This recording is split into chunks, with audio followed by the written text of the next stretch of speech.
Welcome to Getting to Know You. This was an idea put together by Betty Osan, who's a long-term resident here, who felt that we didn't really get to know each other playing bridge or having lunch or dinner, and this was a way of getting to know you. She liked the idea of fireside chats, and we decided Arizona didn't need fireside chats, so we called it Getting to Know You. And today I have asked Bill Walker to join me because we usually have guests coming, family coming, especially in the summer. And most people love to go to Sedona. And Sedona is a very, very special place. And they also have Jeep tours. And Bill started Jeep tours.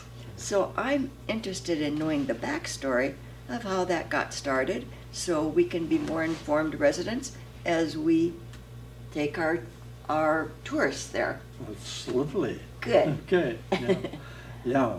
I spent 23 years in film production in Chicago. Uh-huh. Another 10 years out here in Scottsdale on my own with film production, and then changed gears Uh-huh. and I found a Jeep company for sale in Sedona.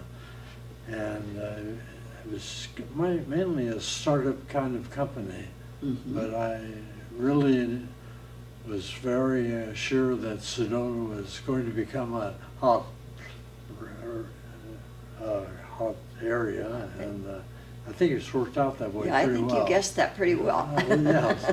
So it worked out pretty well. We were there for 12 years. Uh-huh. My wife and I owned the company. Uh-huh.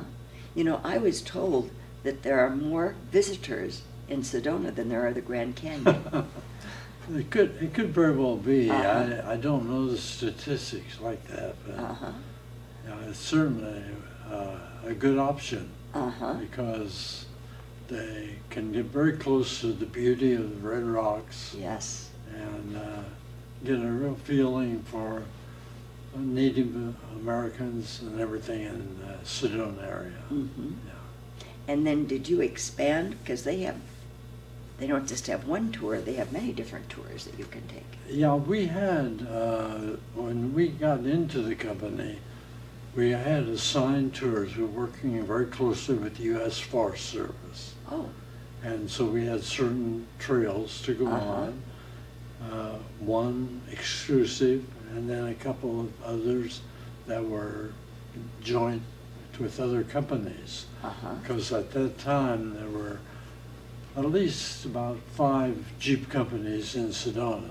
And now it's at least 5 companies plus a lot of other companies, Humvee and various types of transportation. Mm-hmm. So there's People can- competition in the territory. Lots of competition and very busy. Uh-huh.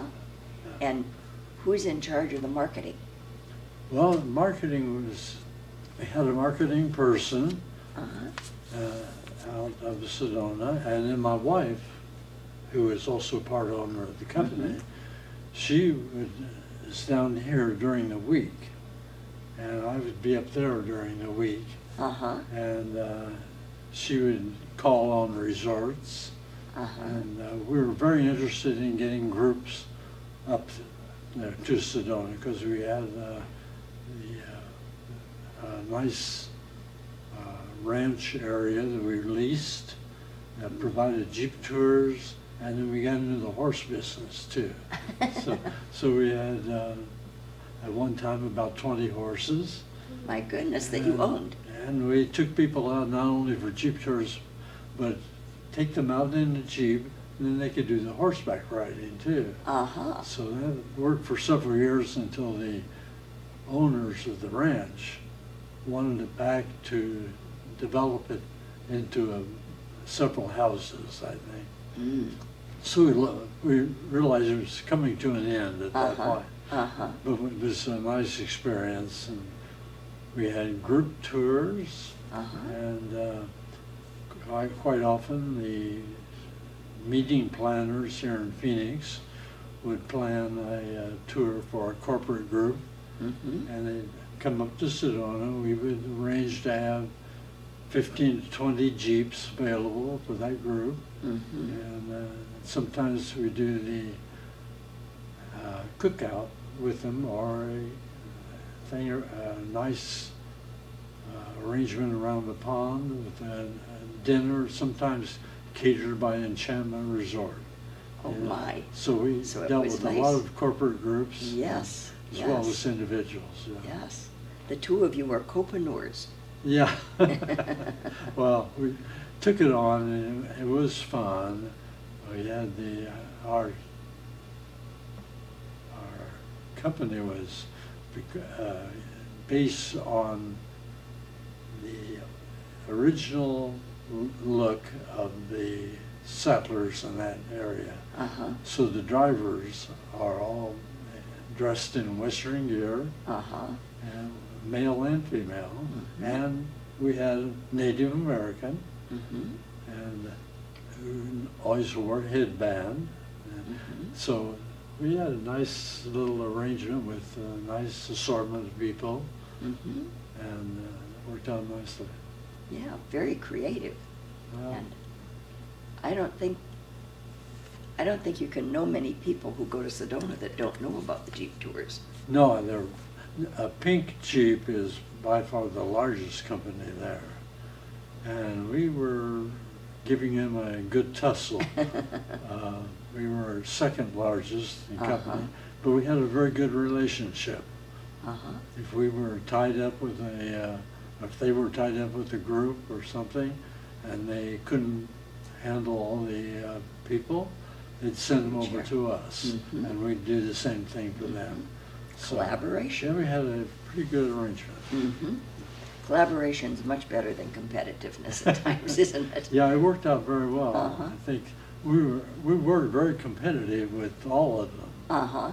but with Pink, we did find a way to work together now and then. Uh-huh. And were they local owners or Uh, the Pink Jeep? Pink Jeep, well, they were local owners at the time, but I believe they're now in Las Vegas, and they bring a tour to the Grand Canyon, Hmm. to the western end of the Grand Canyon from Las Vegas. And so it's spread out quite a bit. I don't know what else they may be into, Mm-hmm. but they're very successful. And we were right up there too for a Mhm. while. And what was it like dealing with Enchantment? Enchantment, we had a special relationship with them. And from the time that I came in, we were able to be exclusive with them. And we had a Jeep and a driver Mhm. at Enchantment at all times. Excellent. And so we not only would handle the corporate groups out of Enchantment, but Mhm. we would handle all of the individual Jeep tour Mm-hmm. people. And how did you go about finding your drivers? Not too hard, Really? but that's an interesting story because you think of cowboy drivers, Mm-hmm. but we had one driver who was from West Point, and very talented, sharp young man. We had another man who had a business, a junk business in Florida, and he came up to Sedona and he wanted to be a driver. Uh-huh. So he had a lovely house and so forth, but we had a great group of people, and it went from people who just like to be around horses, or they like people who just love to be around people Uh-huh. and help them. And they always had a really nice relationship with the staff. Yeah. Uh-huh. Well, that was quite a ways from the film productions and things. that That's you right. did. A long time ago, I think it was a long time ago, when you decided to major in film. Yeah, that's right. Yeah. What got you interested in that? Well, I thought it would be television, Uh-huh. And I was at Indiana State University Mm-hmm. and doing what I could with radio and television and speech. And fortunately, during my junior year, I was offered an opportunity to become a union TV cameraman at the local television station. Uh-huh. And it was great because it was evening shifts, so I could have school during the day and do the shifts of the station. And that was really nice all through junior and senior year. And then afterwards, after graduation, I was able to obtain a graduate teaching assistantship at the University of Kansas. And that was going to be in television. Mm-hmm. And so that's the way I started. I got very interested in film. They had a new film program just beginning out there. Uh-huh. So I got very interested in that. And another graduate student and I produced a film the second year I was there for the Kansas Centennial. It was coming up in 1961, and we thought, well, give it a little credit, get some college credit, we'll make a Yes. film. Good. So we started making the film. Uh-huh. Well, it turns out that we were shooting historical photos in front of the camera and doing the history of Kansas with the Dalton Gang and various cowboys and people like Wyatt Earp and so forth. Very interesting. But we got into that program, into that film, Uh-huh. and worked very closely with the state archivist and the State Historical Society. Mm-hmm. And one day, in fact, while I was shooting with the camera, moving the old pictures taken right out of the archives in front of the camera, a gentleman came up behind me to find out what we were doing. It turned out it was Barry Goldwater. And Goldwater was quite interested in anything to do with history. Yes. And so he happened to be in Topeka at that time. And he actually was very interested in what we were doing. So we had a chance to meet him and talk to him there. But as we were about 2/3 along with the film, Uh-huh. we got a call from the Centennial Commission for the state of Kansas. Mm-hmm. And they had already contracted a film for the Centennial. But the governor had changed, and he said, this film company is not going to do any business with the state. And so they called us and said, we hear from the state archivist and the historical society that there are 2 students from the University of Kansas that are making a film. I'm wondering what that is and how far along it is.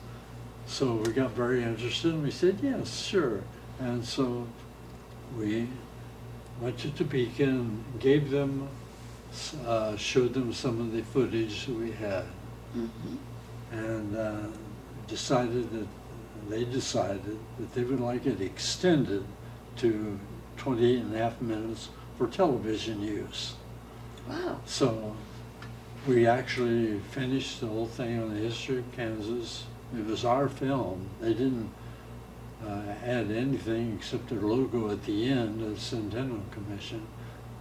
But we had that finished and premiered it in the fall Mm-hmm. with the governor and the Historical Society and so forth.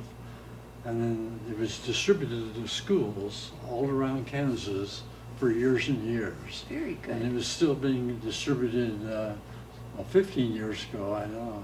Very, very Yeah, good. Yeah. It's called 6 Gun to 61. And 6 gun to 61.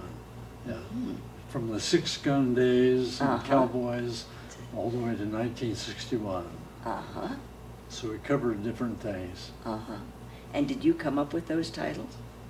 I did, yeah. A creative mind. I'm just thinking, my very first camera, I think, was a Brownie. Did Yeah. you have a Brownie? I knew of them. But you didn't I have think my one. mother had one. Uh-huh. Yeah. Be nice if we had one now, right? Well, they were small. Yep, but they would be Smaller, yeah. antiques. Yeah, Bet it it's in could the be, Smiths. although I know a lot of the larger cameras, I can't think what they're called, where they fold up and so forth. The old camera they used to have, Oh, uh-huh. there's a lot of those around, and they're not very valuable. Oh, really? Okay. I bought some at garage sales and so forth, and they're not worth much, really. Entrepreneurship didn't work with that one, huh? No, no. Very good. Well, when you think about the Jeep tours, do you know all the different countries that have taken those tours? Because Sedona has so many. We were fortunate because we did international marketing. Oh, wow. And so once a year, we would go to the International Tourism meeting, and they bring in people from all over the world thinking about coming into the United States for doing tours and Mhm. other things, hotels. So it was a large thing. We had our own little booth, Mhm. very small compared to the States. In Scottsdale had maybe 4 booths in a row. We had Mhm. one little booth there. And there was another company, Pink always had their booth there too. Mhm. But we would talk to the people from all over the world and work out arrangements to bring their groups in and so forth. The ones we brought in, we had one that was my favorite was Kentucky tours, and mostly bringing people from Australia Mhm. and LA. And that was a very good group because they're usually young people Mhm. and they love the Jeeps. Mhm. And it was very interesting to see what driver they picked, because the men would always go to the female drivers and the other way around too. So we had a good relationship with them, and we would do a little marketing, and we'd go out to Anaheim to their office out Mhm. there and show them some footage of the tour so they knew what they were buying, you Mhm. know. Interesting. So we had them, and we had some from the Netherlands. Germany was good. We did a wonderful group from Mitsubishi of Germany, Huh. and they were bringing their salespeople over from Germany to Phoenix, and then the meeting planner arranged to have them come up to Sedona, and what they wanted was a rodeo. Now, we had never done a rodeo, nor would we do a rodeo, but the previous owner had promised, yes, we can do a rodeo. So we waited, we had a deadline on it, had to be decided by a certain time, Mhm. I think 5 o'clock on a certain date. And we were hoping they would say they're not coming. At about 1 or 2 minutes before 5, we get a call from the meeting planner, they're coming, we want a rodeo. So all of a sudden, we had to, fortunately, we had our horse, had our horses, and we had those already out there. We had the land released, and so now, how do we build a rodeo? So, but we were able to get people who knew what they were doing, and we narrowed it down to a few events, We had bucking horse ride and calf roping and so forth. And there were enough local cowboys in that area Interesting. that were willing to come in and, because they were Do used the to it. show. Uh-huh. Yeah. And we got a Native American, I guess it was, I'm trying to think, from northern Arizona. Mhm. He was an announcer, for a rodeo announcer. Oh, my And goodness. so we got him down there, and so we had Native American rodeo announcer and Mitsubishi of Germany people sitting in the, we picked up little stands and so forth for them, and it was quite fun. It was a very creative business, It wasn't was it? fun, yeah. Uh-huh. Yeah, and a lot of fun with the German guests.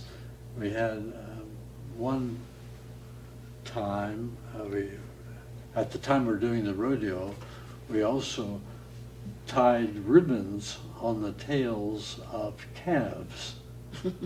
And so the idea was the German people would come in, and if they could untie that, they'd see how many they could get with that.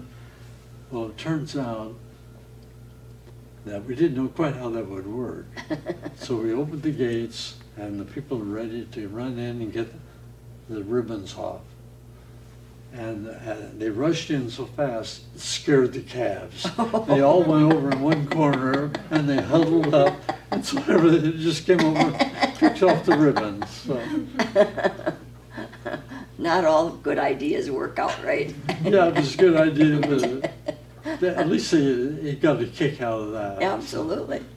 Was it funny to you? It felt like it was, yeah, it was very funny. Everybody, yeah, enjoyed it. That's super. Well, I sense that you could go with the flow in terms of what happened. You would go with it. Oh, yeah, Mhm. yeah. Fortunately, with the rodeo and with the horseback riding and so forth, we were very fortunate with as far as accidents go, because Mhm. that's the thing you start worrying about. Mhm. But we had insurance Mhm. through a horse insurance company in Louisville, Kentucky, I think. But we'd get enough insurance to cover us on things like that, you know. Huh. And we had one accident with a woman coming in from a horseback riding tour, and as she approached the barn area, stable area, the horse realized that the hay was up just north of there, and started running to get the hay. And the woman was trying to stay on, she couldn't, and she fell off. And fortunately, it was just stitches, Mhm. and we took care of that, and everything was fine. Mhm. And how did you know where to look for insurance? Oh, you had to ask, because I'm not a horseman. Yeah. And, but enough people around there knew, Mhm. and I don't know how we really found out, but I guess talking to one of the other, other stable areas around there. Mhm. Yeah. Do you remember, was that insurance expensive or not so bad? Expensive for what it was, yeah, but it did cover us, you know. Mhm. The rodeo, we got a temporary thing there. So, but we had to do it. We made absolutely no money on the rodeo, and we swore we'd never have another one. But we got it done because we had promised Mhm. that they would have a rodeo. So Your even though word was good. it's not a full rodeo, but the Germans probably didn't know that. Wonder if you ever asked for reviews on that rodeo? Reviews Yeah. from, well, we The had Germans. good reviews from the meeting planner, Uh-huh. Good. because they were very pleased with the rodeo, the dinner around the pond out there, Uh-huh. the Jeep tours and so forth. So they had a good time. And was there a demand for it to be repeated? No, we wouldn't allow any more rodeo. That was enough. We've done it once, don't need to do it again. Yeah, yeah, we'd have to start all over, although we had people who actually built the arena, or the Wow. rodeo arena, Mm-hmm. and had to be with heavy wood and so forth. Mm-hmm. And then we had to rent the horses, bucking horses from Phoenix. And so it got to be very complicated, but we got it done. Uh-huh. We got it done in time. And even had a banner out there that on the side of the arena that said, "Welcome Mitsubishi of Germany." And where was the rodeo? Where in the territory? Yeah, In west Sedona. of Sedona, Uh-huh. not far from Enchantment Resort. Mhm. And that was why we had a real good relationship with them. Mm-hmm. There was a parcel of land, about 180 acres, and it was being planned for the future, for building whole development there. Mm-hmm. But they were able to do that, so we were able to lease that 188 acres, including an old Pioneer chicken coop out there and so forth. So we had that. Did you supply the chickens too? No, no, they were Okay. snakes in there at that time. Well, that's a great story. I understand you like to do watercolors. I like to do them. I don't do as many as I should, you know. Where could we see them? Where are they? In our apartment, I have old watercolors, mostly things that were a meaning to me. Uh-huh. 1908 street scene in my hometown in Indiana, Uh-huh. and showed where my grandmother lived, and I took it off of a photograph. Uh-huh. Photographers used to come into these little towns back in the early 1900s, Uh-huh. and they would take photographs. They would then sell copies of them and postcards to the local general store, so people in the area could come buy the postcard and send them to their relatives. And I've had one of those postcards from 1908. Interesting. So I was able to do a long painting of the street scene. I understand watercolors are hard. Yeah, they are, and I'm not that good at it. But you're brave to attempt it. Yeah, but I did my grandmother's house and street scene. Also did taken from an old rotogravure picture of a grain elevator in our town. And my dad ran that grain elevator for a while. Mm-hmm. And so I have that. I did that painting with the grain elevator and so forth. So it usually had things that had some meaning to me. Meaning to you. Yeah. Uh-huh. Did your grandfather get to see that painting? Never had a grandfather. But you said, I thought that's who you said ran, who ran the grain elevator? My father. Oh, your father. My father did. Okay. Yeah. And did he get to see it? No, No. he never did. No. Uh-huh. He died early, and I lost both my grandfathers before I was born. Uh-huh. So I never had a grandfather. Uh-huh. But I had one grandmother. She Uh-huh. lived in that house along that street that I painted. Uh-huh. And, Speaking of grandfathers, are you a grandfather? sure am. Mm-hmm. And how many? Well, one have to think about this. One granddaughter is just finished at Pepperdine University, and while COVID was going on, she went on and got the master's degree at Texas Tech in digital and social media, and she was an art student major, and now she's on her way in June to go to LA to be a photographer's assistant. So she's wants to move into that area. So she's the only grandchild I have. Yeah. Does she see herself following her grandfather's footsteps?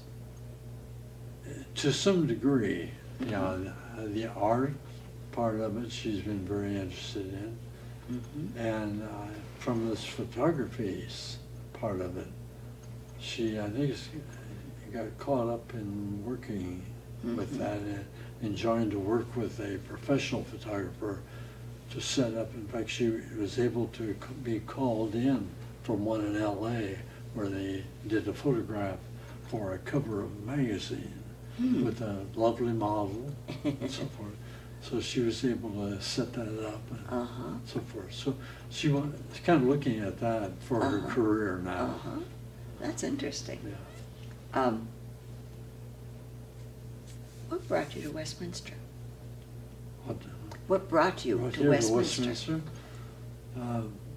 We looked around a lot of different facilities around here, but we knew one person here, and we had been here once before, and we had always heard how friendly the people are, and we found that to be the case too. So after exploring about 3 or 4 others, we ended up here and said, that's really where we want to be. And so that's what we found. And it's a wonderful place. We've been very much enjoyed talking to everybody and trying to meet with new people and finding that we have so much in common with almost everybody. You know, no matter where they're from. It could be we have something in common from their location of where they came from, or so maybe they've been to Sedona on a Jeep tour, you know. Various things like that seem to kind of mesh. I'm a real KU, University of Kansas basketball fan, and I found that there's another woman here named Beth, and Beth went to University of Kansas. We got together and we started talking about basketball. So we found out, when did you graduate? She said 1961. I said, well, that's when I graduated. We didn't know each other at the time, but we actually walked down the hill to the graduation ceremony the same day, but I had no idea she was there. So we have 2 good KU basketball fans here. Yes, you have a fan club. And we're trying to make more, because after Kansas just won the national championship, I have my whole, more not a sweater, but a sweatshirt kind of. And she has hers. So we're going to convince everybody they should be Kansas fans. But you haven't recruited anybody yet. And, yeah, I did. Oh, did you? Good. Yeah, we wore it the day of the championship game. We wore our old stuff and tried to probably make everybody uncomfortable with the Kansas all over. So, yeah, we did convert a few people. So, one guy by the name of Jim, don't know his last name. Jim not only started becoming a Kansas fan, but he converted his high school rally song to Kansas. So it works. That's I say, pretty okay, good. that's fine. Yes, that's really good. That might be able to go on national TV, yeah. Yeah, that's right. At the next game. Yeah. Um, That's funny. And you had reminded me of something, and I have a senior moment, I lost it. Oh, I know. I want to know about the Freedom Foundation. I understand you received an award from the Freedom Yeah, Foundation. it's kind of a special award that I'm happy with, Uh-huh. or proud of. Explain it to us. Freedom Foundation every year has they get together in Valley Forge, Pennsylvania, Mhm. but they present awards on a national level to a lot of different categories, and and it all has to do with democracy Mhm. and finding people who have done something that previous year that stands out in that field for just promoting Mhm. democracy, freedom. And I had done a film the year before, and it was a recreation of a film of a student group in Detroit who decided they would go to bat and tried to get money for the local receiving hospital. And they went through an awful lot, this student group, to try to get this done, even with the city council and the newspaper out of Detroit and so forth. But they were able to get it done. Well, we wrote a script. I didn't have anything to do with the script, but I worked with the script writer, and he and I went to Detroit and I met the teacher who started this all off. And we recreated the film of how this student group went to bat for the local hospital, and we even shot in the emergency room of the receiving hospital on a Saturday night, and unfortunately when they're bringing people in. Uh-huh. And that was something that didn't have to stay around too long for that. Mhm. They didn't want us to stay around too long for that, I'm sure. Mhm. But certainly. But that film was called Democracy, Your Voice Can Be Heard. Mhm. And so it became the winner of the movie of the year for the Freedom Foundation. So Mhm. in the movie category, we were there, and I went to receive the award there. Mhm.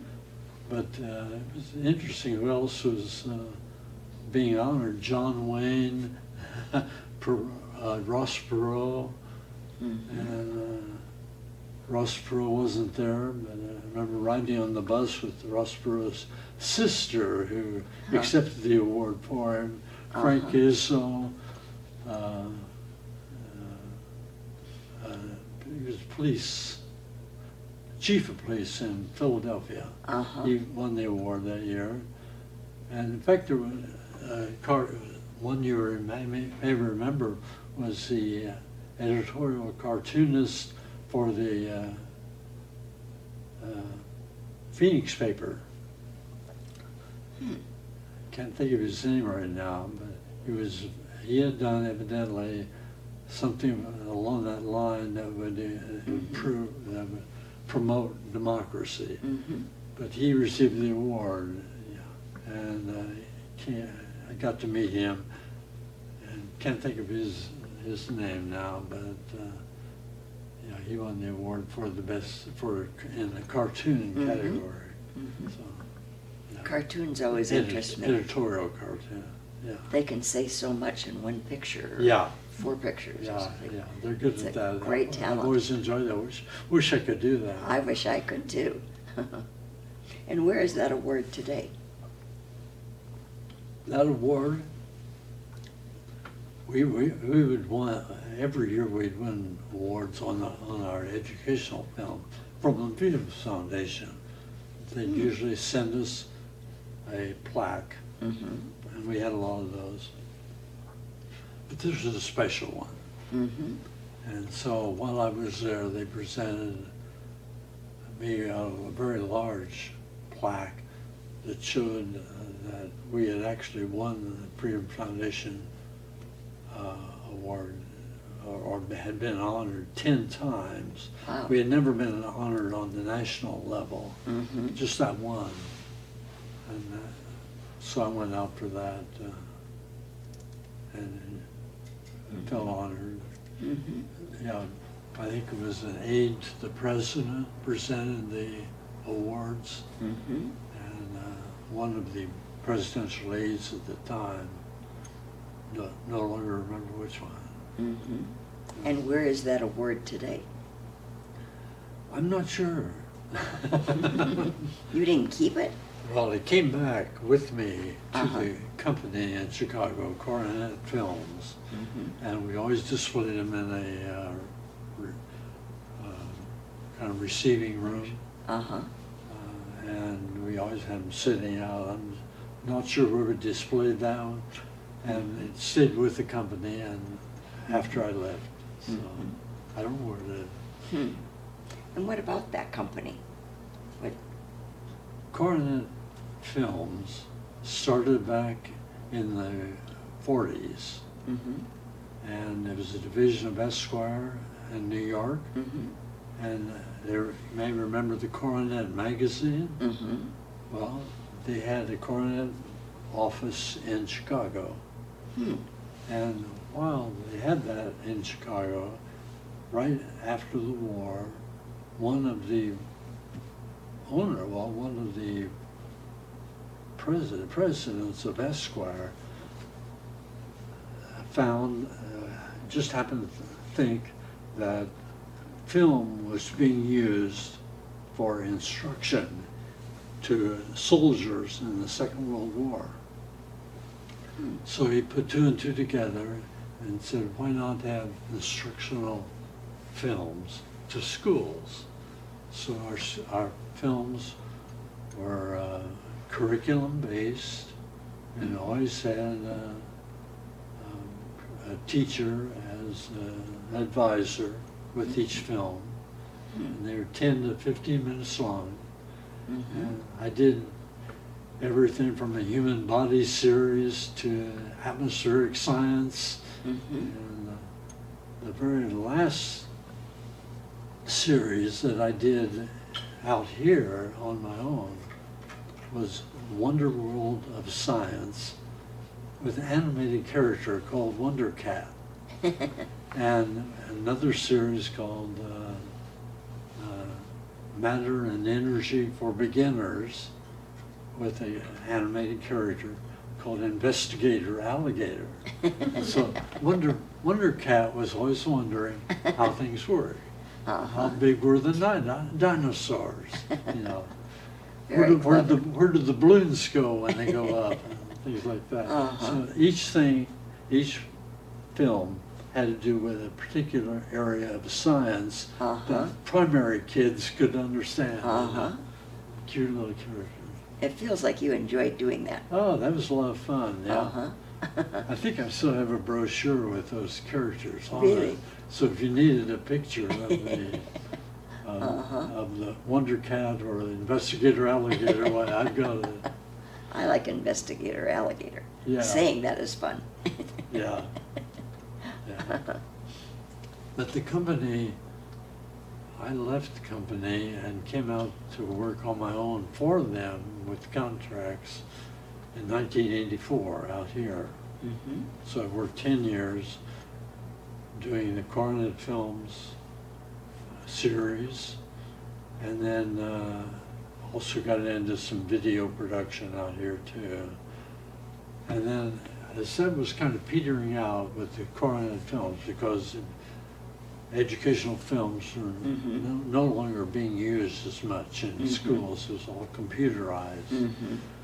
So Interesting. we came out here, And we tried to find, realizing it was fading away, we tried to find something else to do. So we started looking around. That's how we found the Jeep company for sale in Sedona. And we started looking into it. Mhm. Did you have brothers and sisters? No brothers or sisters. I was an only child. I was an only too. Did you like it? Yeah, I liked that. I did too.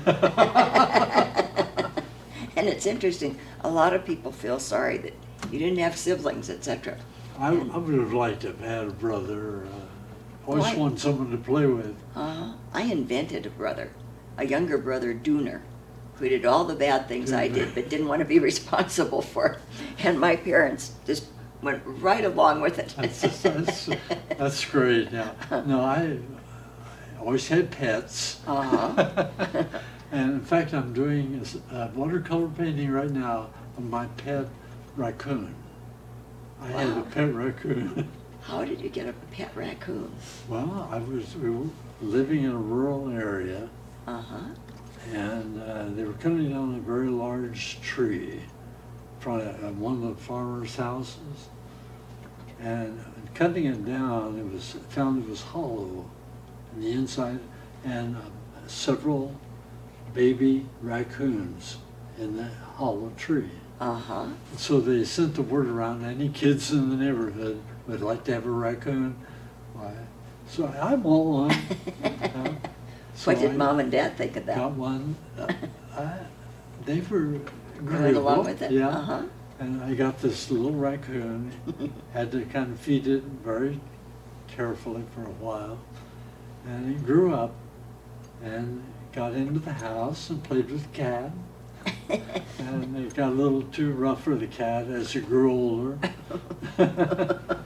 And the cat kind of got away from it. But we kept it in the cage and let it get out the cage. And he'd come in the house and so Mhm. forth. He'd go away. But raccoons started going back to the woods.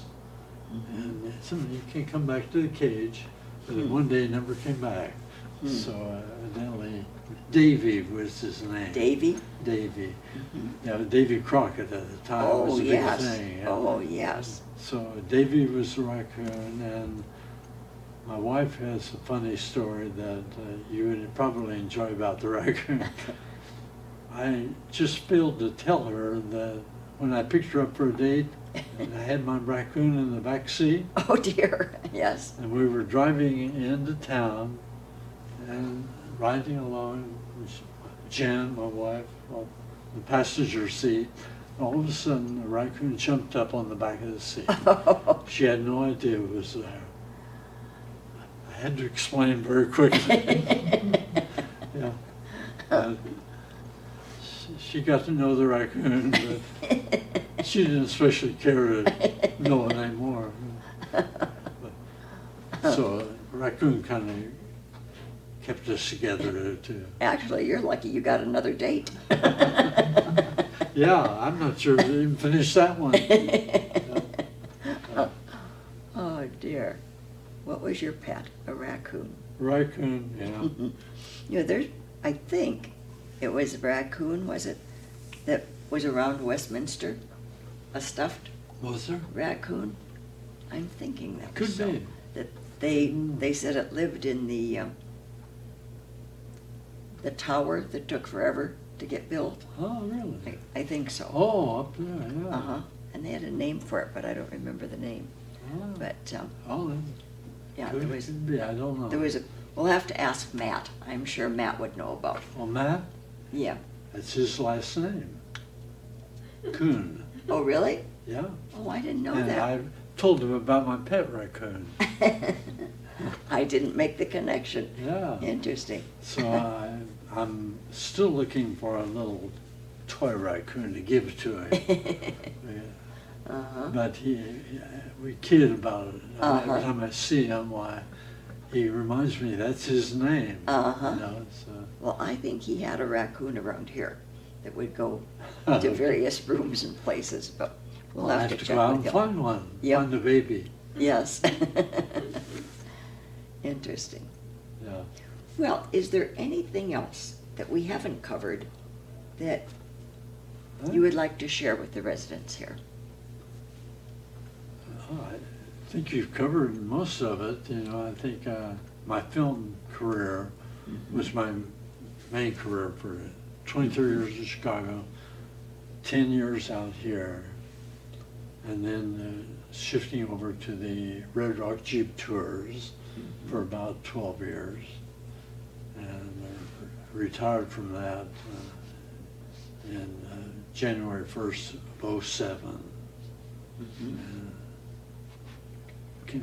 continued to keep our house here in Scottsdale, and had a little house in Sedona off of Soldier Pass Trail. And that was a trail named after General George Crook, who supposedly had come into that Sedona area at the time they were trying to round up Native Americans. Yeah. In fact, Crook and a group came into the Sedona area and into the Verde Valley area, and tried to round up the Native Americans. And they were sent to a place in New Mexico. So it's kind of a sad story. But Yeah, we have some dark history, don't we? dark history, yeah. But that was supposedly the area, that canyon was an area that he came down from, I don't know, Flagstaff area or somewhere down to the Verde Valley area. Yeah. My husband and I had fantasies that it would have been fun to live in Sedona. Did you enjoy it? I enjoyed it very much. I always enjoyed the scenery. Uh-huh. Just, you get used to it, but I never enjoyed getting out into the scenery too, because I would go out with drivers, new drivers, had to learn a certain, all about the tours and all the information from plant life to animal life to Native American history, and they had to know, have a pretty good knowledge of that to take anyone on a tour. And so, I think Sedona had a living art piece that, you know, depending on the clouds and what would move, that it was like you could never get tired of it. Well, I did a little photography up there for a while, and I should have painted it. A lot of people do paint up Yes, there. that's right. Call it, I think, plain painting, and then going out with a tripod. And, Right. Well, my husband and I have places that you say you can't have troubles here because it's just too pretty. And Sedona was one of those places. You can't have troubles here because it was just too pretty. Yeah, many of our guides came from Cottonwood or Camp Verde, and some could afford to live in Sedona and had places to stay in Sedona. But we always enjoyed our guides a lot. Are you in touch with any of them now? I was up to recently. 2 of them have died, and I knew those. One was a historian who was from Kansas, and he came out, he was planning to come out here, and he met somebody who knew me or knew us, and said, well, once you're out there, you can contact them. So I moved out to Cottonwood, and he contacted me. He had given lectures, historical lectures to eastern Kansas, I'm not sure where, and he was a teacher. So when he moved out here, we made contact. He said he'd like to drive for us. You know, he was a teacher. So he said, oh, sounds pretty good. And he was perfect. He loved to get into the Old West. He was really interested in that. turned out to be a very good guide, and that's the person who died just recently. So Mhm. Well, you've had many interesting people in your life. very interesting. Two Bears. Two bears. Two Bears was our Indian guide. Oh, I see. The name Two Bears. Two Bears. Okay. Two Bears. Two Bears was The name. fun guy, Mm-hmm. and he was really a nice touch with the cowboys and cowgirls. Right. We have an Indian Right. guide too, and he did not wear a gun. Our guides wore a 6-shooter Mm-hmm. and tried to make it. They weren't real. Well, they were real guns, but they were not Mm-hmm. equipped with the ammunition, I hope. Mhm. They probably were sometime. That's one thing we always kept on top of them on that, is don't get the gun out of your Mhm. holster, Mhm. because sometimes a little kid would see it, Mhm. say, Right. "Can I see that?" Mhm. And we had that happen, I think, once, where a guide pulled out the gun to Mhm. show it, and a mother later got very angry. Yes. I want to thank you so much for Oh, you're for welcome. doing this for us and many It's fun. interesting stories. Well, I don't know. Thank you. You're a great addition to Can you Westminster. pick up the audio on this? Yeah?